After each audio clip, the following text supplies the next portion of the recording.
Hey everybody, Fire Dog 529.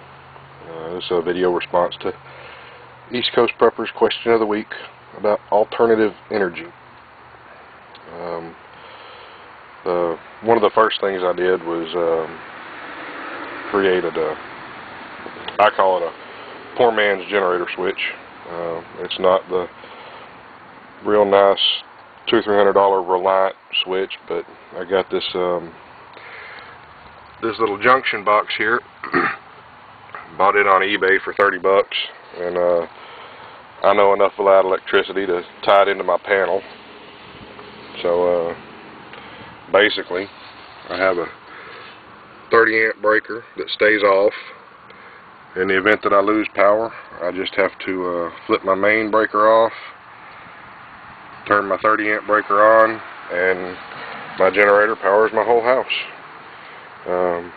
I've done enough to my house to make it fairly efficient as far as Energy Star appliances.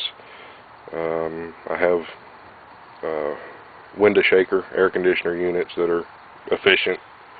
Every bulb in my house is a CFL bulb, so shy of running the hot water heater and the dryer, which are both electric. I know I need to switch to gas, but for the time being, that's what I got.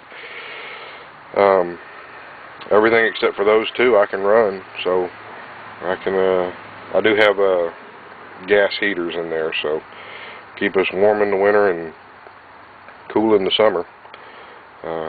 Granted, here in southeast Texas, we've had an average of a 75 to 80 degree winter this year, so keeping warm hasn't really been an issue. But this is what I've done to tie the generator to my house. And if it's not to code, I don't care. I don't give a crap. I don't want to hear it. It works for my purposes, and believe me, I know enough about electricity to keep an eye on everything and to make sure that nothing's going to burn down. So I'll stop it right here and show you what else I got. I think wood is a fairly underrated fuel source.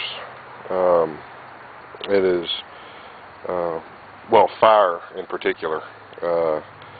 Fire is a fantastic alternative fuel. I mean, you can cook with it, purify water with it, you can heat your home with it, and in the right application, you create steam, you create a turbine, and you've got electricity, all powered by wood.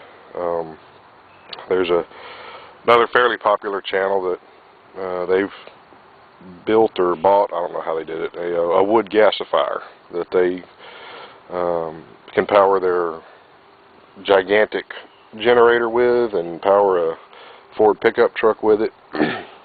I'm not quite that advanced, but the concept seems fairly easy. But I think wood is a far too underrated alternative fuel source. It's for the most part, it's free, a little bit of labor, and you can have wood. Again, in the part of the country that I live in, it's not we don't have detrimental winters, but every now and then it will get kind of cold, so it's good to have a stockpile of wood. Another thing I try to keep stocked up on is propane. I'll catch Walmart or Tractor Supply or something like that when they put them on clearance, more especially at the end of a season. They'll put a big stack of these on an end cap and clearance them out and try to get rid of them. Every time they do, I go in and get a couple of them. I've got a propane stove and a few other propane powered things that, you know, these will power. So that's another means I have of alternative fuel. And I keep a few of these lanterns and lamps with a pretty good stockpile of fuel. Those two black lanterns I know for sure will run very well off of that citronella tiki torch fuel, and Walmart will put that on clearance at the end of the summer, and I'll usually get a couple of them too. That one is made for indoors, so I try to avoid using the citronella stuff in it. As far as I know, it will work, but to keep the fumes down, I would prefer using that stuff, which is medallion lamp oil. I guess it's kerosene, I'm not sure, I haven't read it. I purchased this little generator shortly after I bought my travel trailer. Gander Mountain put them on sale. I think I gave $199 for it. It has the 30 amp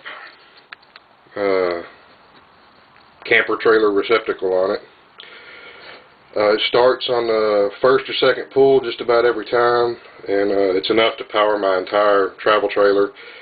Air conditioner, refrigerator, everything I got in it without skipping a beat. So that's why I bought that one. So if everything else fails, at least I can keep the refrigerator running in the camper. It's not one of the propane powered refrigerators. It was an aftermarket one, but it does what I need to do. And yeah, I know it's a Champion. Those are fairly inexpensive, but I gotta be honest, I've had this thing for probably 2 years or better, and I have never had the first problem out of it. I take care of my stuff. You know, it still looks brand new, and that's not by accident. I spend a lot of money on stuff, and I want to take care of it. This is my bigger generator. It's a 5500 watt Champion. I bought this secondhand off of a online classified. It's similar to Craigslist, but it's specific to my neck of the woods. I put a video up on it. I had to tear the carburetor apart and clean it out, clean the bowl out, clean the jets out. And I know the video wasn't very comprehensive, but it was one of my first ones. I'm trying to get better at it. But this is the one that I bought to power the house. It's got the 220 volt or 240 volt receptacle, and then Harbor Freight had a sale on these cords. That's the male end, that's the female end. That one hooks straight into my generator box on next to my breaker panel, and this one hooks into the generator. I have tested it. Now that I've got the carburetor fixed, it works just fine. I've powered all my air conditioners, the refrigerator, my deep freeze, had the TV going, had several lights going, and the only thing I wasn't running was my water heater, and it never missed a lick. It kept up the entire time. So for $150 that I gave for it and a little bit of man hours in fixing the carburetor, I can't complain too much. And lastly, this is my coup de grace of alternative energy.